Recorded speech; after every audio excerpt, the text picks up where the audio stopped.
Hello friends, welcome to my channel.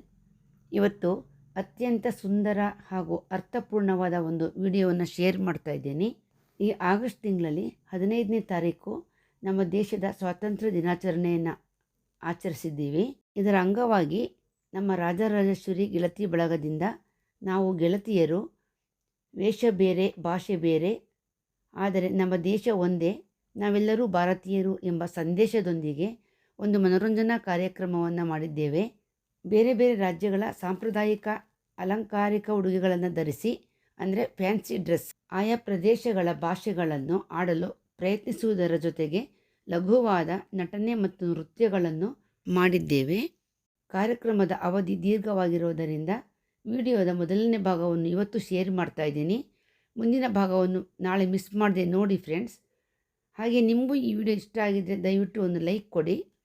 Subscribe ಆಗಿಲ್ಲ ಅಂದರೆ ನನ್ನ ಚಾನಲ್ನ ಸಬ್ಸ್ಕ್ರೈಬ್ ಮಾಡ್ಕೊಳ್ಳಿ, ಶೇರ್ ಮಾಡಿ ಮತ್ತು ನಿಮ್ಮ ಅಭಿಪ್ರಾಯಗಳನ್ನು ಕಮೆಂಟ್ ಬಾಕ್ಸ್ನಲ್ಲಿ ದಯವಿಟ್ಟು ತಿಳಿಸಿ.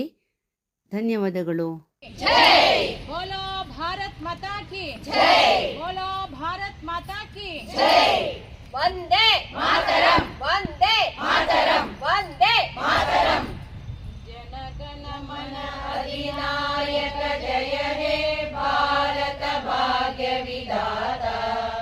ಪಂಜಾಬ ಸಿಂಧು ಗುಜರಾಟ ಮರಾಠ ದ್ರಾವಿಡ ಉತ್ಕಲ ಬಂಗ ವಿಂಧ್ಯ ಹಿಮಾಚಲ ಯಮುನಾ ಗಂಗಾ ಉಚ್ಚಲ ಜಲಧಿ ತರಂಗ.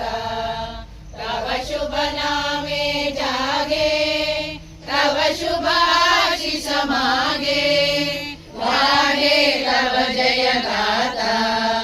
ಜನಗಣ ಮಂಗಳದಾಯಕ ಜಯ ಹೇ ಭಾರತ ಭಾಗ್ಯ ವಿಧಾತ. ಜಯ ಹೇ ಜಯ ಹೇ ಜಯ ಹೇ ಜಯ ಜಯ ಜಯ ಜಯ ಹೇ. बोलो भारत माता की जय. वंदे मातरम, वंदे मातरम.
కలవరం అసలిది కదా ఒక సంబరం, ఒక వరసల కదిలిన క్షణం ఇక తెలియదే ఒంటరితనం.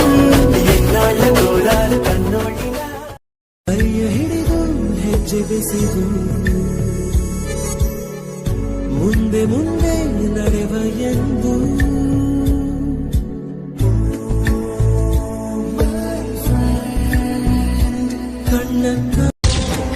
ಕಣ್ಣಲ್ಲಿ ಇಡುತ್ತಾ ಮಾತು ಮಾತಲ್ಲಿ ಸೆಳೆತಾ ಇನ್ನು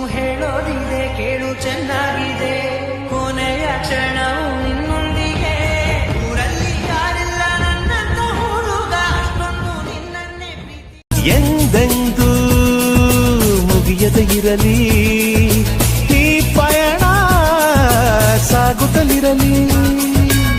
ನಗು ನಗುತ್ತಾ ಹೀಗೆ ಬಾಳುವ, ಒಂದಾಗಿ ಮುಂದೆ ಹೋಗುವ. ನಿನ್ನನ್ನೇ ನೋಡೋ ಕಣ್ಗಳು ರೆಪ್ಪೆ ಮುಚ್ಚಲಾಗದು, ಮುಚ್ಚಿದರು ಆ ರೆಪ್ಪೆಗಳು ನಿನ್ನೆ ರೂಪವ ತಂದಿಡಲು. ಮಲೆನಾಡಿನ ಹೂವು ನೀ ನಾಚುತ್ತಿರುವೆ. ಜನನಿ ಜನ್ಮಭೂಮಿಶ್ಚ ಸ್ವರ್ಗಾದಪಿ ಗರೀಯಸಿ. ನಮಗೆ ಜನ್ಮ ಕೊಟ್ಟ ತಾಯಿ ಹಾಗೆ ನಮ್ಮ ದೇಶ ಎರಡು ತಾಯಿಯ ಸಮಾನನೇ. ಹಾಗಾಗಿ ನಮಗೆ ಅಂಥ ದೇಶವನ್ನ ಬ್ರಿಟಿಷರ ಕೈಯಿಂದ ನಮಗೆ ಸ್ವತಂತ್ರವನ್ನ ಗಳಿಸಿಕೊಟ್ಟಂಥ ಮಹನೀಯರು ಹಲವಾರು ನಾಯಕರು ತ್ಯಾಗಮಯಿಗಳಾಗಿ ಅವರೆಲ್ಲ ತಮ್ಮ ಜೀವವನ್ನ ಬಲಿದಾನ ಮಾಡಿದ್ದಾರೆ. 79ನೇ ಸ್ವಾತಂತ್ರ್ಯ ದಿನಾಚರಣೆಯ ಶುಭಾಶಯಗಳನ್ನು ಎಲ್ಲರಿಗೂ ತಿಳಿಸ್ತಾ ಇದ್ದೇನೆ. ಭಾರತವನ್ನು ಬ್ರಿಟಿಷರ ಆಳ್ವಿಕೆಯಿಂದ ಮುಕ್ತ ಮಾಡುವಲ್ಲಿ ನಮ್ಮ ಹಲವಾರು ನಾಯಕರ ತ್ಯಾಗ ಬಲಿದಾನಗಳೇ ಕಾರಣವಾಗಿದೆ.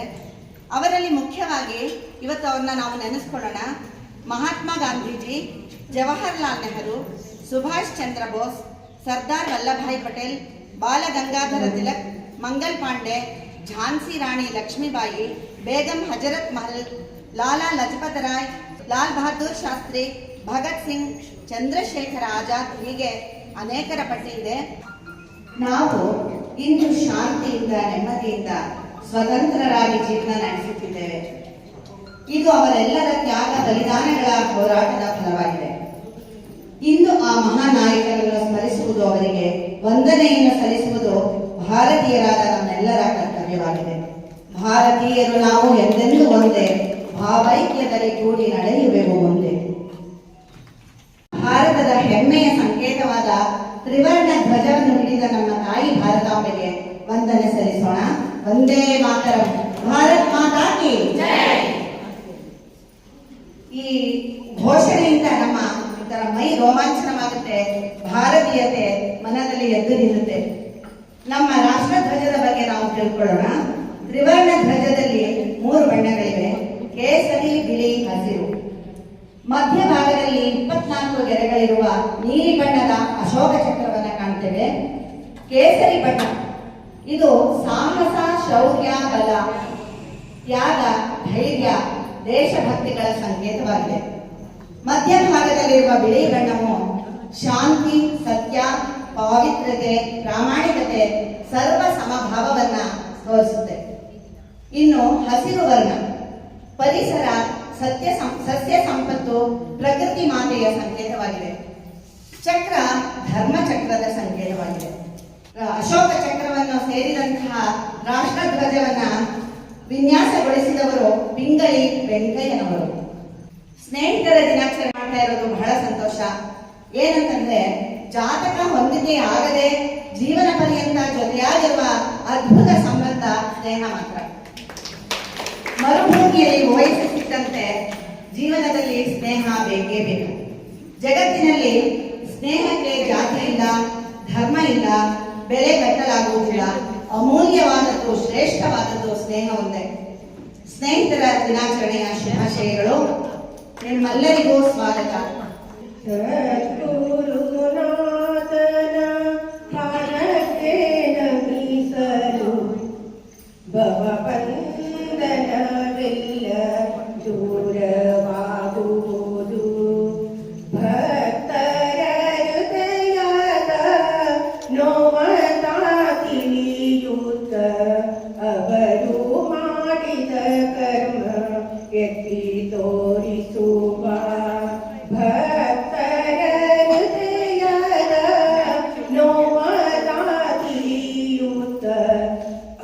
ಅವರು ಮಾಡಿದ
ಎಲ್ಲರೂ ಒಂದೇ ಸಲ.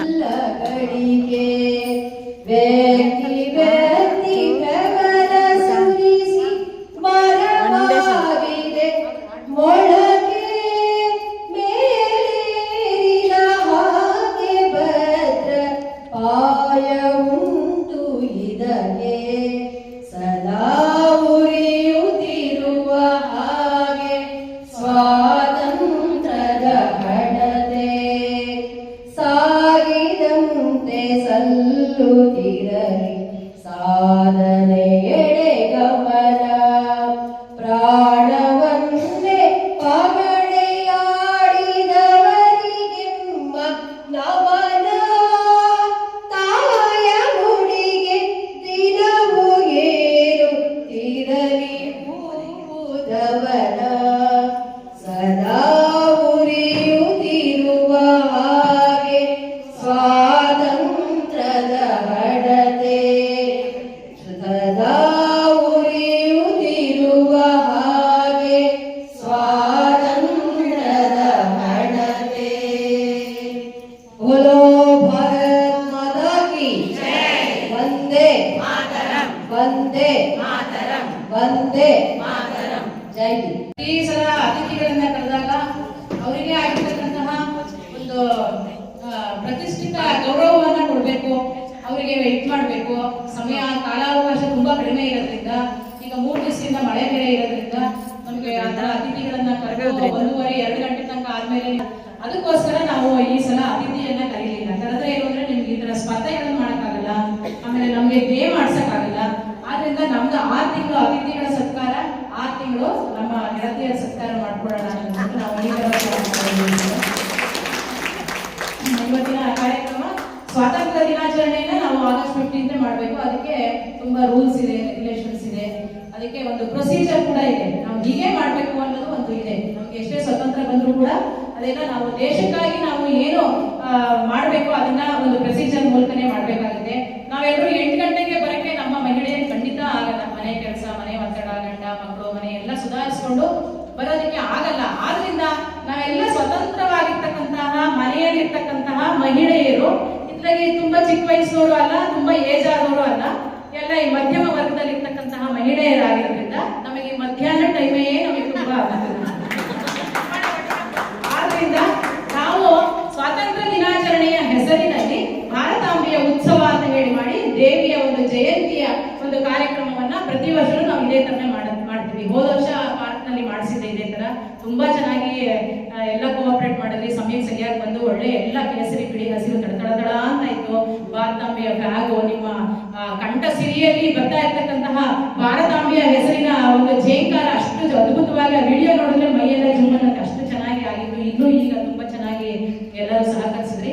ಆದ್ರಿಂದ ನಾವು ಈ ತರ ಭಾರತಾಂಬೆಯ ಉತ್ಸವ, ಯಾಕೆಂದ್ರೆ ಎಲ್ಲ ಟೀಚರ್ಸ್ ಇದ್ದೀರಾ, ರಿಟೈರ್ಡ್ ಟೀಚರ್ಸ್ ಇದ್ದೀರಾ, ಆಮೇಲೆ ಅಫಿಷಿಯಲ್ಸ್, ಗೌರ್ಮೆಂಟ್ ಎಂಪ್ಲಾಯೀಸ್ ಎಲ್ಲ ಇದ್ದೀರಾ. ನೀವು ಎಲ್ಲ ಕಂಪಲ್ಸರಿ ಇಂಡಿಪೆಂಡೆನ್ಸ್ ಡೇಗೆ ಅಲ್ಲಿ ಅಟೆಂಡ್ ಮಾಡಬೇಕು. ಅಲ್ಲಿ ರೂಲ್ಸ್ ಎಲ್ಲ ನಿಮಗೆ ಚೆನ್ನಾಗಿ ಗೊತ್ತಿರುತ್ತೆ. ಇದ್ಯಾಕೆ ಈ ಮೇಡಮ್ ಒಳ್ಳೆ ಮಠ ಮಧ್ಯಾಹ್ನ ಈ ತರ ಸ್ವಾತಂತ್ರ್ಯ ದಿನಾಚರಣೆ ಒಂದು ಫ್ಲಾಗ್ ಇಲ್ಲ, ಒಂದಿಲ್ಲ, ಈ ತರ ಮಾಡ್ತಾರೆ ಅಂತ ನಿಮ್ಮ ಮನಸ್ಸಿನಲ್ಲಿ ಬರಬಾರ್ದು ಅನ್ನೋ ಒಂದು ದೃಷ್ಟಿಯಿಂದ ನಾವು ಭಾರತಾಂಬೆಯ ಉತ್ಸವ ಅಂತ ಅನ್ಕೊಂಡು ನಾವು ಈ ಕಾರ್ಯಕ್ರಮವನ್ನ ಹಮ್ಮಿಕೊತಾ ಇದ್ದೀವಿ ಪ್ರತಿ ವರ್ಷನೂ. ಯಾಕೆಂದ್ರೆ ನಮ್ಮ ಮಹಿಳೆಯರ ಒಂದು ಅನುಕೂಲಕ್ಕೆ ತಕ್ಕಂತೆ ನಾವು ಈ ಕಾರ್ಯಕ್ರಮವನ್ನ ಮಾಡ್ಕೊತಾ ಇದ್ದೀವಿ. ಸೊ ಹಾಗಾಗಿ ನಿಮ್ಗೆಲ್ಲರಿಗೂ ಕೂಡ ಈ ಸ್ವಾತಂತ್ರ್ಯ ದಿನಾಚರಣೆಯ ಮತ್ತೆ ಭಾರತಾಂಬೆಯ ಉತ್ಸವದ ಒಂದು ಹೃತ್ಪೂರ್ವಕವಾದ ಸ್ವಾಗತ, ಅಭಿನಂದನೆ ಮತ್ತು ಶುಭಾಶಯಗಳನ್ನ ನಾನು ಈ ಒಂದು ಸಮಯದಲ್ಲಿ ತಿಳಿಸ್ತಾ ಇದ್ದೀನಿ.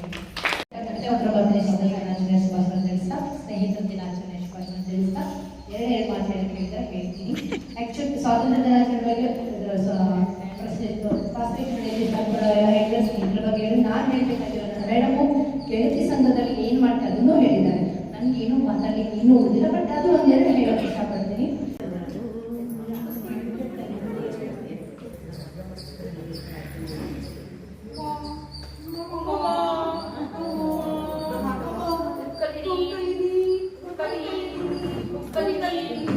ಅಂದ್ರೆ ಅವ್ರ ಭಾಷೆಯಲ್ಲಿ ನಮಸ್ತೆ ನಮಸ್ತೆ ನಮಸ್ತೆ ನಮಸ್ತೆ ನೀವೆಲ್ಲ ಸೋ ಬ್ಯೂಟಿಫುಲ್ ಅಂತ. Thank you.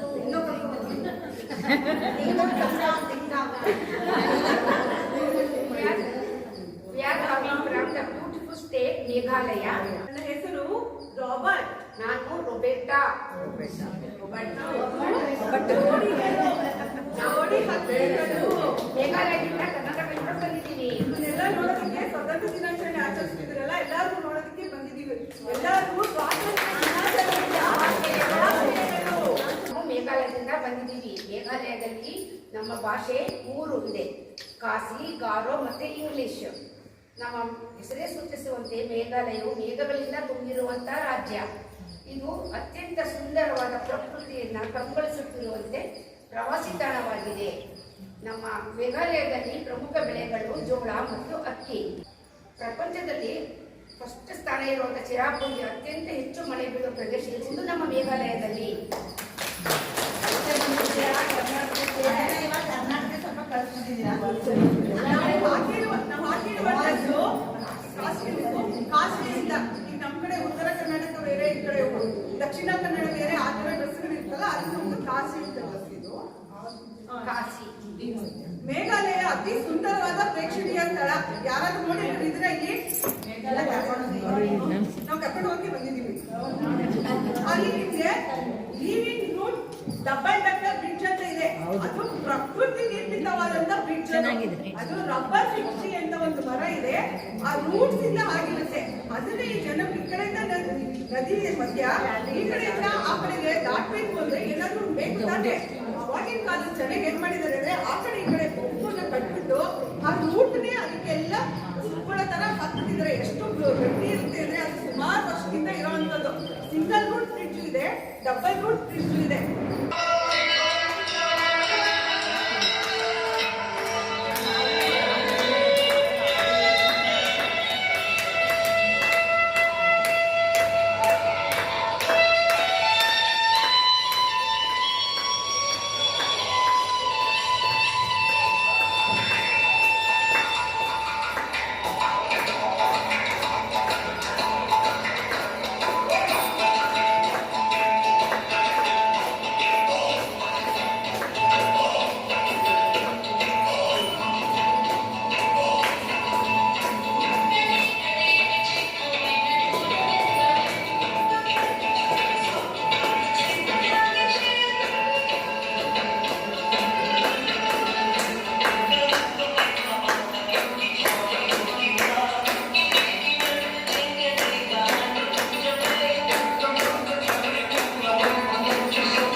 എല്ലാരും സുഖമാണോ?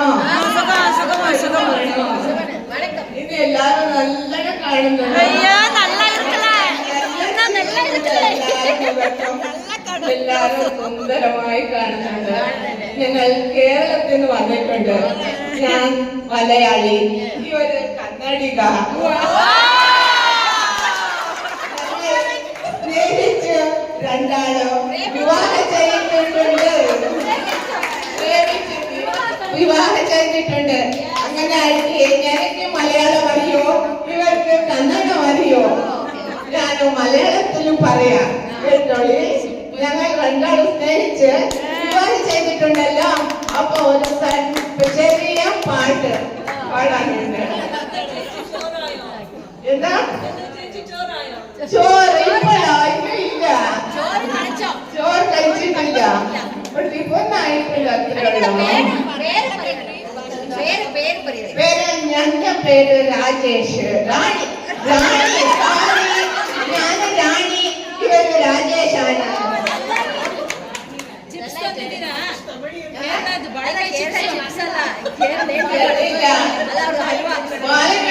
തന്നില്ല, മറന്നുപോയി. നെക്സ്റ്റ് അടുത്തിട്ട് വരാട്ടോ. മറന്നുപോയിക്കോ ನೀ ತರದಲ್ಲವೇ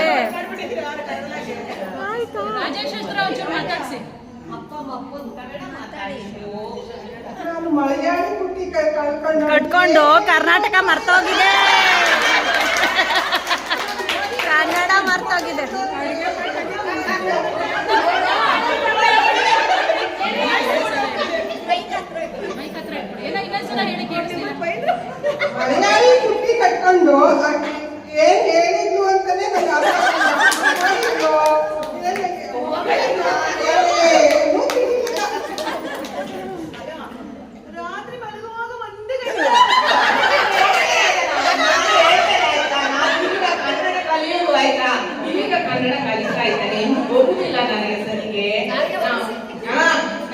ಒಂದು ಹಾಡು ಹೇಳ್ತೇನೆ, ಸಣ್ಣ ಮಲಯಾಳಂ ಹಾಡು, ಆಯ್ತಾ? ಸಾಗರಗಳೇ ಆಡಿ ಪಾಡಿ ಕೊಡತಿಯ ಸಾಮಗೀತವೇ ಸಾಮ ಸಂಗೀತವೇ ಹೃದಯ ಸಾಗರಗಳೇ ಆಡಿ ಪಾಡಿ ಉಣತಿಯ ಸಾಮಗೀತವೇ ಸಾಮ ಸಂಗೀತವೇ ಹೃದಯ ಸಾಗರಗಳೇ. ಗೆಳತಿಯರೇ, ನಮ್ಮ ನಾಡು ನುಡಿ ಮತ್ತು ಸಂಸ್ಕೃತಿಯ ಬಗ್ಗೆ ಒಂದು ಕಿರು ಪರಿಚಯ. ನಮ್ಮೆಲ್ಲರ ಜೀವನಾಡಿಯಾದ ಕಾವೇರಿ ಹುಟ್ಟಿ ಹರಿಯುವುದೇ ನಮ್ಮ ನಾಡಿನಲ್ಲಿ, ತಲಕಾವೇರಿ. ಕಾವೇರಿಯೇ ನಮ್ಮ ದೇವಿ, ಇಕ್ಕುತಪ್ಪನೆ ನಮ್ಮ ದೈವ. ಮತ್ತು ನಿಮ್ಮೆಲ್ಲರ ಬೆಳಗ್ಗೆ ಹಾಗಿಲ್ಲ ಕೊಡ ಹಾಗಿಲ್ಲ ಯಾರ ತರ ಆಗ್ಲಿ ಕೊಡ ಹಾಗೆ ಇಲ್ಲ. ಓ ನಿಮ್ಮ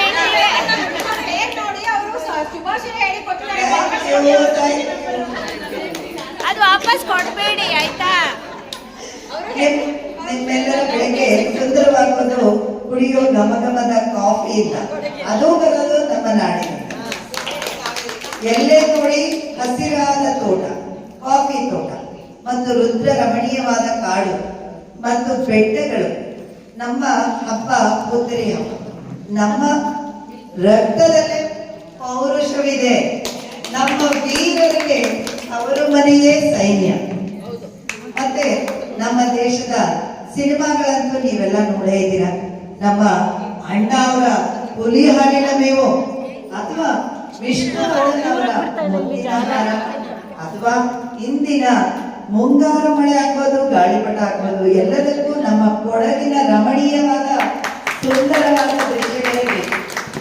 ಮತ್ತೆ ನಿಮಗೆಲ್ಲ ಗೊತ್ತಿರೋ ಹಾಗೆ ಸುಮಾರು ಸಿನಿ ತಾರೆ, ಡೈಸಿ ಬೋಪಣ್ಣ ಆಗಿರ್ಬೋದು, ಪ್ರೇಮರು, ನಾವೆಲ್ಲ ಭಾರತೀಯರು.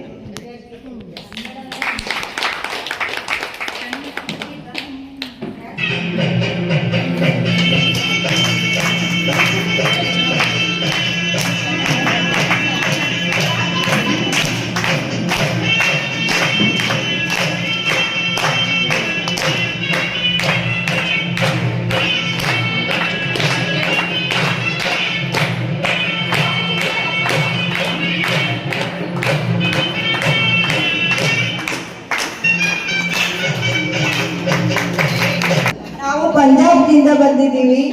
ಇದು ಉತ್ತರ ಪ್ರದೇಶದ ಪ್ರಾಂತ್ಯವಾಗಿದೆ. ಉತ್ತರ ಭಾರತದ ಒಂದು ರಾಜ್ಯವಾಗಿದೆ ಪಂಜಾಬ್. ಪಂಜಾಬ್ನಲ್ಲಿ 5 ನದಿಗಳು ಹರಿಯುತ್ತೆ. ಮತ್ತೆ ಇದು 5 ಜಿಲ್ಲೆಗಳನ್ನ ಪಾಕಿಸ್ತಾನ, ಜಮ್ಮು ಕಾಶ್ಮೀರ ಮತ್ತು ರಾಜಸ್ಥಾನ, ಹರಿಯಾಣ ಇದನ್ನೆಲ್ಲ ತನ್ನ ಗಡಿ ಪ್ರದೇಶಗಳಲ್ಲಿ ಹೊಂದಿರುವುದರಿಂದ, ಮತ್ತೆ ಅಲ್ಲಿ 5 ನದಿಗಳು ಹರಿಯುವುದರಿಂದ ಇದೆಲ್ಲ ಪಂಜಾಬ್ ಅಂತ ಕರೀತಾರೆ. ಪಂಜಾಬ್ ಸ್ಟೇಟ್ ಚಂಡೀಗಢ. ಇದು ಹರಿಯಾಣಕ್ಕೂ ರಾಜಧಾನಿ ಆಗಿದೆ, ಮತ್ತೆ ಪಂಜಾಬ್ಗೂ ಆಗಿದೆ. ಇದು ತುಂಬಾ ಕೃಷಿ ಪ್ರಧಾನವಾದ ಒಂದು ರಾಜ್ಯ. ಈ ರಾಜ್ಯದಲ್ಲಿ ಭತ್ತ, ಗೋಧಿ, ಮತ್ತೆ ಹತ್ತಿ, ಕಬ್ಬು ಈ 4 ಬೆಳೆಗಳನ್ನು ತುಂಬಾ ಚೆನ್ನಾಗಿ ಬೆಳೀತಾರೆ.